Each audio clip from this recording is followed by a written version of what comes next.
જુઓ છો ને મિત્રો, આ ફાલ છે નાનો આસોટાના ખેડૂતભાઈનું કે જેણે મયુર એગ્રો ઇન્ડસ્ટ્રી પર વિશ્વાસ જતાવ્યો છે અને ત્યાંથી પોતાએ બિયારણ લીધું છે. પહેલા તો તમારું નામ જણાવો. જી, મારું નામ ખીમાનંદ કારાભાઈ ખૂટી. વૈદ્ય વચ્છી ખૂટી, ગામ નાના આસોટા. મેં વાર બીટી બત્રી બધી વાવી હતી. 60 વીઘાની બીટી બત્રી છે, 50 વીઘાની છે અને 60 મણ બી લીધું હતું. વીઘે ટૂંકમાં 1 મણની માથે વાવેલી છે. અંદાજે હારામાં હારી મગફળી છે. ફૂગ કે કોઈ ફૂંગી કે આવતી નથી.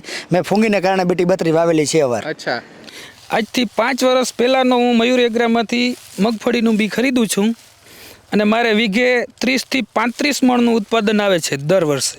બિયારણ તમને ગુણવત્તાવાળું મળે છે, જેવું કહે છે એવું જ મળે છે? બહુ સારામાં સારું ગુણવત્તાવાળું બિયારણ મળે છે, એટલે ઉત્પાદન પણ બહુ સારું થાય છે. એટલે દર વર્ષે ત્યાંથી જ બી અમે ખરીદી છીએ. આ વર્ષે કેટલા મણ માંડવી તમે ત્યાં બિયારણ તમે ખરીદ્યું હતું? આ વર્ષે મેં 80 મણ બિયારણ ખરીદ્યું હતું. એમાંથી અમને વીઘે 30 થી 35 મણ માંડવીનું ઉત્પાદન વધશે. ઘણા બધા લોકો એવું પણ કહેતા હોય કે મિક્સ બિયારણ આવે છે, ખરાબ બિયારણ આવે છે. તમારે મયુર એગ્રો ઇન્ડસ્ટ્રી સાથે એવું ક્યારેય પ્રશ્ન બન્યો છે? નહીં, આપણે નથી બન્યો. 60 વીઘાનું વાવેતર છે, એમાંથી એક છોટો બીજા એકનો નથી, બીટી 32 સિવાયનો.